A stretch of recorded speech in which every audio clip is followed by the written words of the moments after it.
دلوقتي بصوا يا جماعة، دلوقتي هنشرح المجموعات التصنيفية مع طفل صغير، طفل تقريبا 3 سنين، الاستقبالي والتعبيري. تمام. فدلوقتي المفروض لما احنا بنيجي بنشتغل مجموعتين مختلفين. يعني دلوقتي هنشتغل مجموعة فاكهة مع خضار، فاكهة مع حيوانات. ممكن نشتغل خضار مع طيور، وسائل مواصلات مع حشرات. المهم ان يكون المجموعات ما تكونش شبه بعضها. تمام. فهنشتغل الاول المجموعة دي. بصوا معايا انا هشتغل ازاي مع الطفل. اولا مثلا هشتغل الاول الجزء التعبيري مع الطفل. دلوقتي دي ايه؟ تفاحة. شطور. طيب فين التفاحة؟ الطفل ما بيكونش عارف فبنقول اهي. فين التفاحة؟ هنا. اهي. فين التفاحة؟ هنا. اهي. فين التفاحة؟ اهي. يلا قول فين التفاحة؟ اهي. هنا. اهي. هنا. فين التفاحة؟ هنا. اهي. هنا. فين التفاحة؟ اهي. المفروض في اللغة الاستقبالية لو تقولي للطفل فين كذا بيشاور عليها كده ويقول لك اهي. يبقى الطفل مش هيعرف يشاور، فهتمسكوا ايده بالشكل ده وهتشاوروا على الحاجة. الطفل زي الطفل اللي قدام بيقول هنا، انا مش عايزة كلمة هنا، انا عايزة كلمة اهي. فانت هتقولي للطفل كذا مرة فين التفاحة؟ اهي. فين التفاحة؟ اهي. طيب حط الطفل كده، هات تفاحة، خدي. قول خدي. أولي. خدي. أوتي. تمام. هات تفاحة، هات تفاحة، خدي. أوتي. شاطر. يلا هات تفاحة، قول خدي.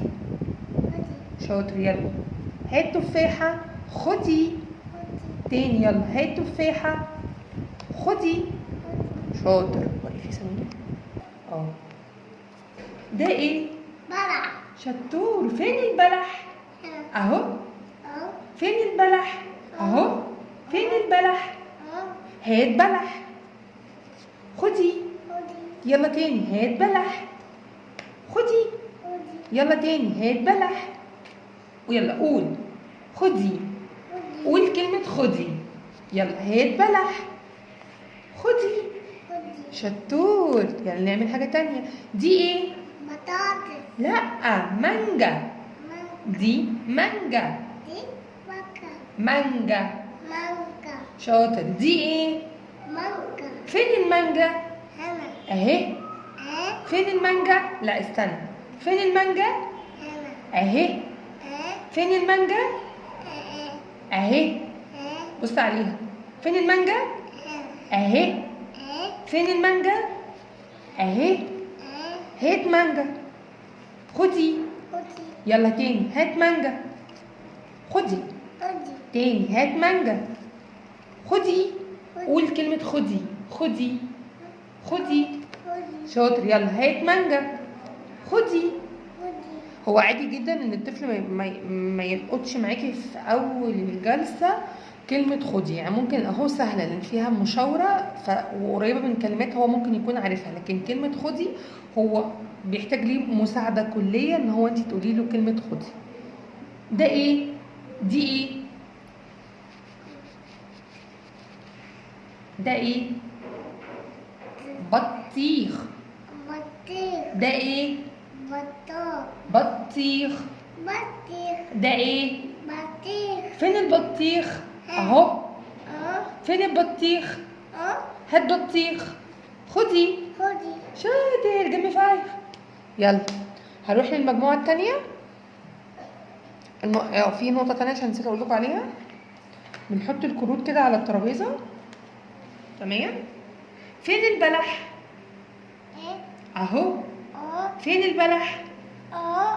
فين المانجا؟ إيه. اهي. برافو. طب هات بطيخ، بطيخ. خدي. خدي. يلا هات بطيخ، هات بطيخ، خدي. خدي. شطور. فين التفاحة؟ إيه. فين التفاحة؟ إيه. طيب هات بلح. لا أنا عايزة بلح مش بلح. هات بلح، خدي. خدي. هات بلح، هات بلح، خدي. خدي. شاطر. نشتغل معاه بعد ما نخلص المجموعة بالطريقة دي. هات وخدي بنأكد عليها. أيوة. ناخد الجزء التاني. يلا. أيوة. ده ايه؟ ده ايه؟ فيل. ده ايه؟ فيل. ده ايه؟ فيل. فين الفيل؟ اهو. فين الفيل؟ بصي نعم، فين الفيل؟ اهو. هات فيل. خدي. يلا هات فيل. خدي. هات فيل. خدي. هات فيل. خدي. قول خدي. خدي. شاطر. هات فيل. خدي. شاطر. دي كده يا جماعه باقي المجموعات التصنيفيه على نفس الاساس. يا جماعه ده كده خلاص احنا عملنا ثواني اهو. ده كده احنا عملنا المجموعه، اول مجموعه تصنيفيه بنشتغل 2 لو الطفل لسه صغير. تمام. طب لو الطفل كبير شويه 4 أو 5 أو 6 ومش عارف المجموعات التصنيفيه، فاحنا هنوسع الموضوع معاه شويه. يعني هنشتغل معاه ممكن 3 مجاميع من المجموعات التصنيفيه، ومعاهم وبنشتغل مثلا 4 كروت، من 4 ل 5 كروت على حسب الطفل. بس بنعمل تقييم للطفل الاول، نشوف الحيوانات او الطيور او الفاكهه او الخضار عارفهم ولا مش عارفهم، ونقول ويكون الاهم ان احنا نكون عارفين الاسم الخاص بالمجموعه. تمام.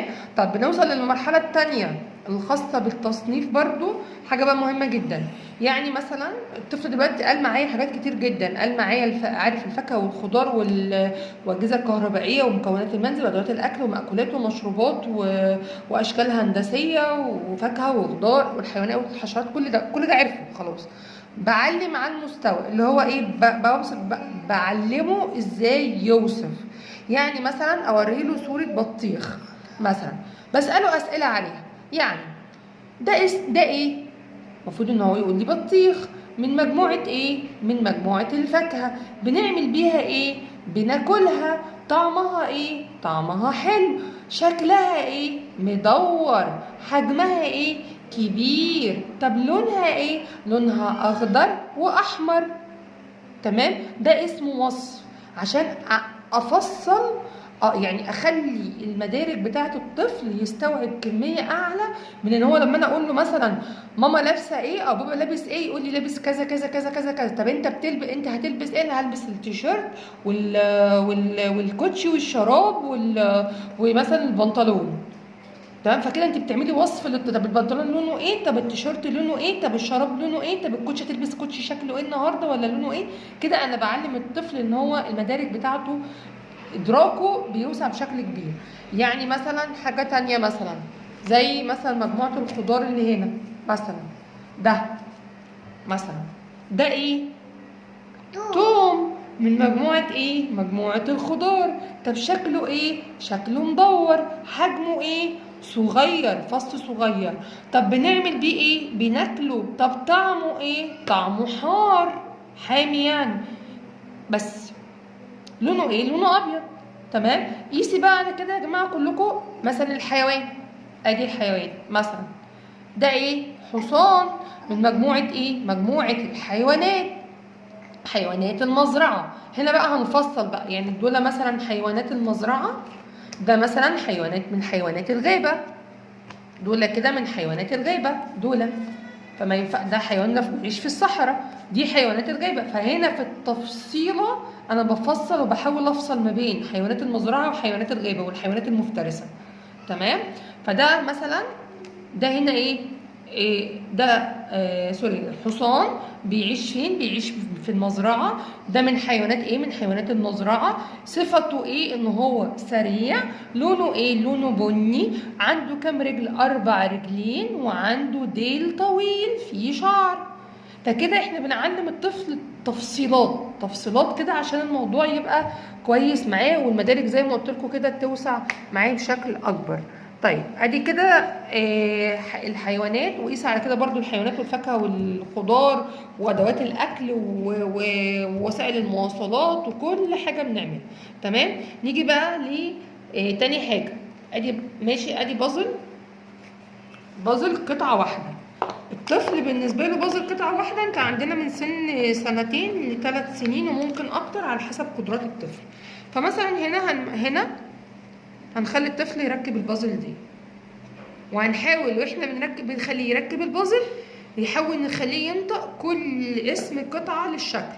مش مشكله يعرف ده اسم المجموعه ايه، بس يعني اهم حاجه في الوقت الحالي اللي هو بازل جديد عليه يبقى على الاقل يعرف اسم الشكل ده ايه. يلا ده ايه؟ مثلث. برافو شاطر. يلا ده ايه؟ دي ايه؟ نجمة. دي ايه؟ نجمة. فين مكانها؟ امسكها يلا. طب يلا حطها مكانها.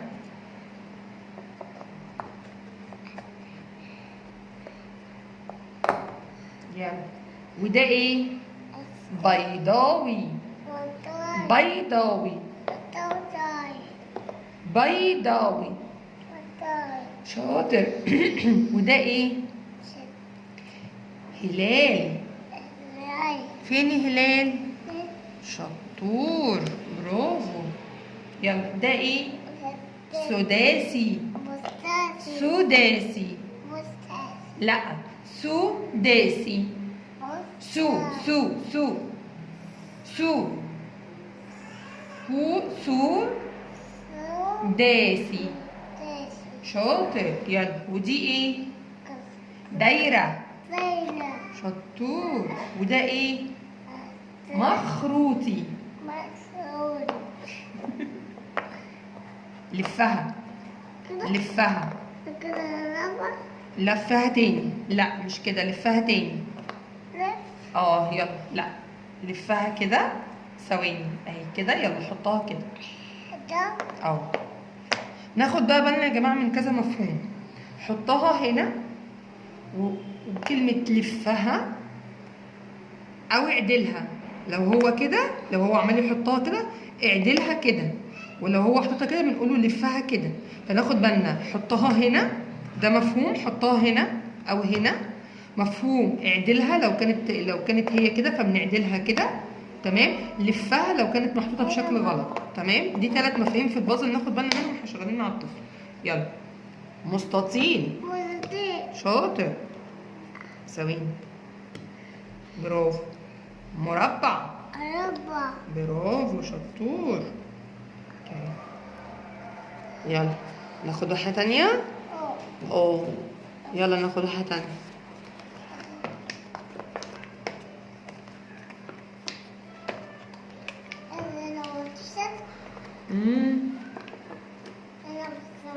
يلا جزمة. فين؟ مش هنا. وكلمة مش هنا يا جماعة يبقى مش هنا، وحطها هنا واعدلها ولفها. دي المفاهيم الأساسية واحنا بنشتغل في البازل. كوتشي. فين الكوتشي؟ مش هنا. مش هنا. هنا. لفها. قصدي لفها. شاطر. يلا لف تاني. برافو. يلا قميص. يلا حط. مش هنا. هنا. شاطر. كرافات. فين؟ برافو. يلا تي شيرت. لا مش هنا. لفها. شاطر. يلا بنطلون. بنطلون. طب قول طيب بنطلون. شاطر. شراب. طاقية. فين الطاقية؟ بيجامة. لا مش هنا. هنا.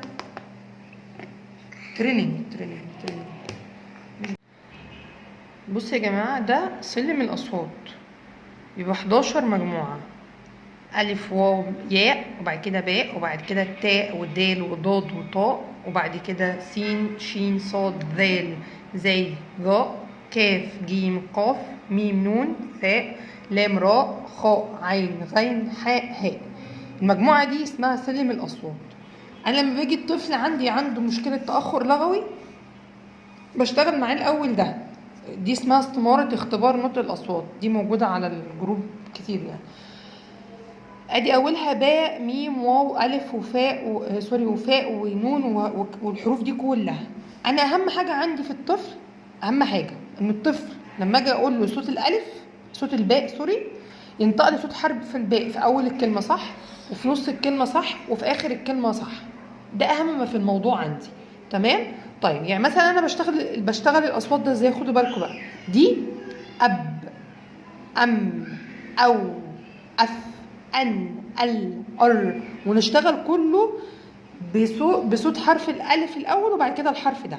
تمام. طيب طبعا انا ما بشتغلش الاصوات كلها بعد كده بقول الكلمات، لا طبعا احنا بنشتغل الصوت ومعاه الكلمات على طول. يعني اب، المفروض الطفل يقول لي برج، انا اقول له برج يقول لي برج. لبن لبن، عنب عنب. طيب الطفل في كلمه برج عمل ابدال، يعني قال بدل الباء اي حرف تاني. يعني مثلا قال مثلا ترج، قال فرج، قال اي حاجه اي حرف، ده اسمه ابدال. طيب حذفه، ما قالش الباء اصلا وقال بدأ، انا قلت له برج راح هو قال لي رج، يبقى كده الحرف الباء اصلا ما اتقالش. تشويه بقى ان هو بيقول الصوت مختلف اصلا، يعني الصوت بصوت حاجه تانية، يعني او بيقول صوت حرف الباء بس الصوت مش واضح، يعني بيحاول يجيبه بس هو مش واضح. ده اسمه تشويه. فالمفروض لما الطفل اشتغل معاه والله قال كلمه برج، فانا ايه الكلمه قالها مظبوط، فبشطب كده شرطه على الصوت ده. كان بص اوريها لكم كده ثواني. قال صوت حرف الباء صح اب، فانا بعلم صح. طيب برج قالها صح تمام، جه لبن راح قال لن او لتن او بلن او كده عكس او عمل اي حاجه. فالابدال او الحذف او التشويه، فانا هشطب بس انا على التشويه عشان كده عمل مشكله. او بدل يعني قال لتن، فانا هعمل على دي. او حذفه اصلا وقال لن، فانا هعمل على دي. ايا كان المشكله اللي مع الطفل فانا هعمله هنا الاشاره في اي واحده من دول. قال عنب مظبوط، امال شاط بعد كده، معنى كده ان هو عملها صح.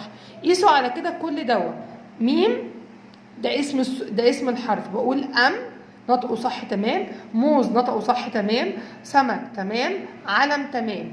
او نفس الكلام اف، نفس الكلام اف، فول صفر، خروف. تيجي قال دي صح وقال دي صح، وجاي عند خروف قال خروط، خروق، اي صوت تاني غير صوت خروف، لان ساعات لدغه حرف الفاء بتتنطق ثاء، في اطفال كتير عندهم كده، فدي بقى عنده كده عمل ابدال، فهنعمل شرط على ابدال. تمام كده. فده دي اسمها استماره اختبار نطق الاصوات. ادي الاصوات كلها اهي. تمام. ونيجي مثلا الحروف بقى اللي عند الطفل ممكن يكون عندها مشكله كبيره في الضاء والذال، وفين حرف الثاء والثاء. دي اسمها اللي هي الحروف اللثويه. لو الطفل في الحروف دي ما طلعش فيها طرف لسانه وانت شغاله معاه يبقى عنده مشكله فيها، يبقى هتلاقي في مشكله في الثلاث حروف دول. ساعات بتتنطق الصاد وتتنطق ويتنطق السين، فين السين والسين ث، يعني بيبقى بيطلع لك فيها لسانه، ما بينطقهاش سين او صاد، ما بتنطقش كده، بينطقها لي بصوت حرف الثاء. ينطق حرف الثاء مظبوط لكن ما ينطقش حرف السين والصاد صح، فدي كده عنده مشكله. فاحنا بنشتغل بسلم الاصوات. حتى انا كل استماره لتقييم الطفل بكتب سلم الاصوات على الجنب. الحروف اللي عنده فيها مشكله بعلم عليها دوائر زي ما انتم شايفين كده اهو، وبشتغل معاه الصوت. طب الصوت بقى بشتغله ازاي عشان انتوا تبقوا عارفين؟ يعني ادي صوت حرف الالف بنشتغله ازاي؟ ادي عندنا ا اي او، دي الحركات الاساسيه لكل الحروف، يعني واو واوي وو، يا يو، دي حركات ثابته من صوت واحد. لكن لازم ادخل بعد ما الطفل يجيب معايا الاصوات دي بشتغل معاه صوت تاني، اللي هو احط حرف الالف يكون اول صوت مع كل الحروف. ادي اب، ات، اث، اج، أح، أخ، أد، أذ، وهكذا لغاية حرف الياء في أي. خلصنا دي نعكس الحرف الألف، يعني نخلي الألف صوت التاني وفي الحروف التانية صوت الأول، يعني با، تا، ثا، جا، حا، خا. الحروف الصوت المركب اللي يقع فيه بكتبه على جنب كده نوتس عندي في الورق. تمام. ده هو وقع في حرف مثلا يعني اف، مثلا وقع في صوت معايا مثلا اج مثلا، يعني هفضل وراه والله جابهم معايا جابهم، ما جابهمش خلاص هيبقى هشتغل اول لما ابدا الجلسه اللي بعدها هشتغل في الاصوات اللي واقع فيها، ولو جابهم معايا تمام امال متنقل لصوت حرف الواو، وهكذا. دي اللي خاصه بالتاخر اللغوي، ده بالذات في التاخر اللغوي. الاصوات وسلم الاصوات اهو، والتقليد. التقليد مثلا ان انت تسقفي، هو يقلدك وانت بتسقفي. يعني مثلا عمار اعمل زي، اعمل زي، شاطر سقف زي، يلا كده، يلا اعمل زي، شاطر ارفع ايدك فوق، اعمل زي، برافو، يلا اعمل زي، شاطر، لا اعمل زي، شاطر كوكو، اعمل زي، تمام، اعمل زي، اعمل زي كده، ماشي خلاص تمام مش مشكله. تمام يا جماعه. فعندنا التقليد، وعندنا بنعمل مع الطفل الاستماره بتاعت تقييم الاصوات، نطق الاصوات، وبعد كده بنشتغل سلم الاصوات، وبعد كده عندنا اللي هو اللهم صل على النبي اللي هو الاستيكر اللي بيتحط على العين والطفل يخليه يشيله، وبعد كده الاستقبالي والتعبيري الخاص بالاطفال اللي هو اللي انا قلت لكم عليه في الاول. تمام كده. نيجي بقى للنقطه الثانيه، نشتغل مع الطفل الافعال. يعني ايه الافعال؟ يلا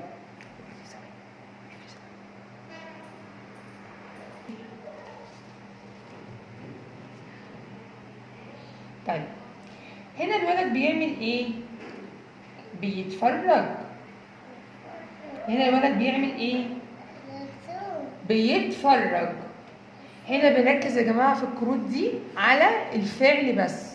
اتقن الطفل معايا الفعل، بشتغل معاه جمله طويله وادخل فيها حروف جر وحروف عطف. تمام كده. بس انا اهم حاجه عندي يتقن الفعل. عرف الفعل هنوظف الفعل في البيت وهنعملهم مع ماما وبابا وتيتا وجده وخالته وعمته، مع كل الناس اللي حوالين معانا في المركز، مع اي حد. توظيف، ان لازم الطفل يوظف ويعمم، ده اهم في الموضوع. يلا الطفل هنا بيعمل ايه؟ بيتفرج، شاطر. الطفل هنا بيعمل ايه؟ لا بيطبق، بيطبق، شاطر.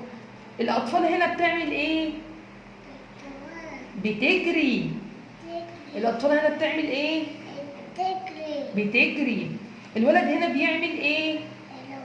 بيرش، بيرش، شاطر. البنت هنا بتعمل ايه؟ بتنشر. البنت هنا بتعمل ايه؟ شاطر. والبنت هنا بتعمل ايه؟ بتنط، بتنط، بتنط، ماشي. الاطفال هنا بيعملوا ايه؟ بيلعبوا. الاطفال هنا بيعملوا ايه؟ يلعبوا، شاطر. الطفل هنا بيعمل ايه؟ بيشوت، بيشوت، لا بيشوت. بس هنا الطفل بيعمل ايه؟ بيشوت، بيشوت. عمر بيشوت، بيشوت، قول بس بيشوت، بيشوت، شاطر. الطفل هنا بيعمل ايه؟ بيكتب. الولد هنا بيعمل ايه؟ شطور. والبيبي هنا بيعمل ايه؟ بيستحمى. البيبي هنا بيعمل ايه؟ شطور. والبنت هنا بتعمل ايه؟ بتغسل، بتغسل، بتغسل. هنا الطفل اشتغلت معاه مثلا كمية الأفعال دي مثلا، بعد ما احنا إلى حد ما عرفها، هنشتغل مع اللغة الاستقبالية والتعبيرية اللي احنا أصلا اشتغلناها في الأول خالص زي الحيوانات والطيور. يعني مثلا هنحط قصاده مثلا، ثواني يا حبيبي، هنحط قصاده مثلا كارتين وسع كده، يلا. فين اللي بيتفرج؟ اهو. فين اللي بيتفرج؟ وفين اللي بيطبق؟ اهو. أو فين اللي بيطبق؟ أو طيب هات اللي بيتفرج. خدي. خدي شاطر. يلا تاني، هات اللي بيتفرج. خدي. خدي طيب هات اللي بيطبق. خدي. خدي هات اللي بيطبق.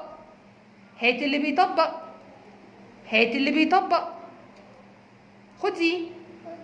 بكده اشتغلنا معاه افعال ولغه استقباليه ولغه تعبيريه اللي انتوا اصلا مأكدين عليها في الحيوانات والطيور والفاكهه والحاجات دي كلها. كل ده واحنا عاملين نعلم الطفل اكتساب لغه، بتعلمه مفردات، بنعلمه اكتساب لغه، بنعلمه لغه حواريه. اللغه الحواريه بقى الاساسيه في كروت مثلا لماذا واين ومتى. يعني مثلا دي كروت لماذا، وفي كروت اين، وفي كروت متى، في كروت كتيره طبعا بس دول المتاحين معايا دلوقتي حاليا. عشان الجو شمس. عشان الجو شمس. الشمس عشان الجو شمس. عشان عشان الجو شمس الجو جو شمس. جو شمس. شمس تمام. طيب ليه البيبي بيعيط؟ عشان عايز ياكل. عشان يكون عشان عشان عايز ياكل. يكون شطور. طيب ليه بنلبس هدوم صيفي؟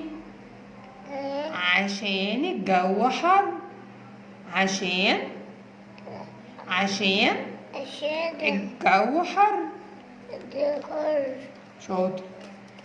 ليه بنغسل أسناننا؟ عشان تكون نظيفة.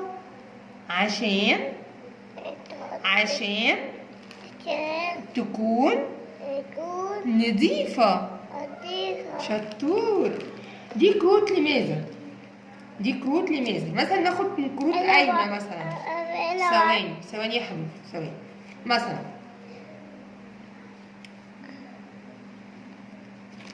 هنا مثلا احنا بنتعلم فين؟ في المدرسة. احنا بنتعلم فين؟ في المدرسة. في المدرسة. في المدرسة. شطور.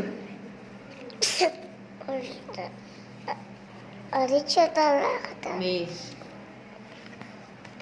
احنا بنشتري الكراسة والقلم منين؟ من المكتبة. من المكتبة. شاطر. طيب الحيوانات بتكون فين؟ بصي هنا بصي هنا بصي هنا. الحيوانات بتكون فين؟ في حديقة الحيوانات. في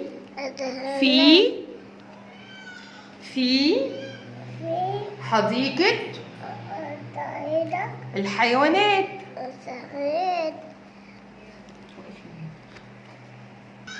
يبقى كده يا جماعه، يبقى كده خدنا اللغه الاستقباليه واللغه التعبيريه، وخدنا اللغه الحواريه اللي هي بنستخدم فيها كروت اين ولماذا ومتى. واهم حاجه ناخد بالنا بس ان احنا بنستخدم مثلا ليه، عشان كذا، بنستخدم دي امتى، لما يكون كذا كذا، اللي هي متى. واين بنستخدمها لازم نحط فيها حرف جر. يعني مثلا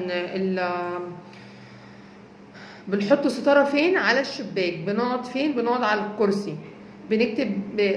بنكتب بالقلم بحرف جر. تمام. نيجي وبعد كده خدنا الافعال، بنركز على الفعل، ولما الطفل بيشتغل على الفعل كويس فترات طويله وبنشتغل معاه على الاستقبالي والتعبيري. بعد كده بنشتغل على الجمله كامله من 3 حروف. يعني مثلا 3 كلمات او فيما فوق. يعني مثلا لو وريت له الصوره مثلا، يعني الصوره زي دي، الولد بيتفرج على التلفزيون، كده جمله من 4 كلمات وفيها حرف جر. مثلا دي الولد بيرش بمسدس الميه، ده حرف جر. مسدس الميه كده الولد بيرش بمسدس الميه، كده فيها 5 كلمات ومن ضمنهم حرف جر. هنا البنت بتنشر الغسيل على الحبل. لو الطفل لسه صغير 3 سنين او 4 سنين بنقول البت بتنشر الغسيل، كده 3 كلمات. اذا اتقنها بنزود كلمه، البت بتنشر الغسيل على الحبل. وهكذا الاطفال بيلعبوا بالكوره، او الاطفال بيلعبوا بالكوره في الجنينه، او الولد بيشوطوا الكوره برجليه. فكده احنا بنطلع كذا جمله من كارت واحد عشان نعمل لغه حواريه كويسه مع الطفل، والطفل يتقلل عنده الايكولاليا سواء كانت فوريه او مؤجله، وتزود المفاهيم عند الطفل. وايه تاني؟ وطبعا التاخر اللغوي اللي عند الطفل بالتدريج بيبدا يتحسن بشكل ملحوظ. اتمنى كده وضحت لكم بشكل كبير الشغل كتير يعني، وبالتوفيق للكل ان شاء الله باذن الله.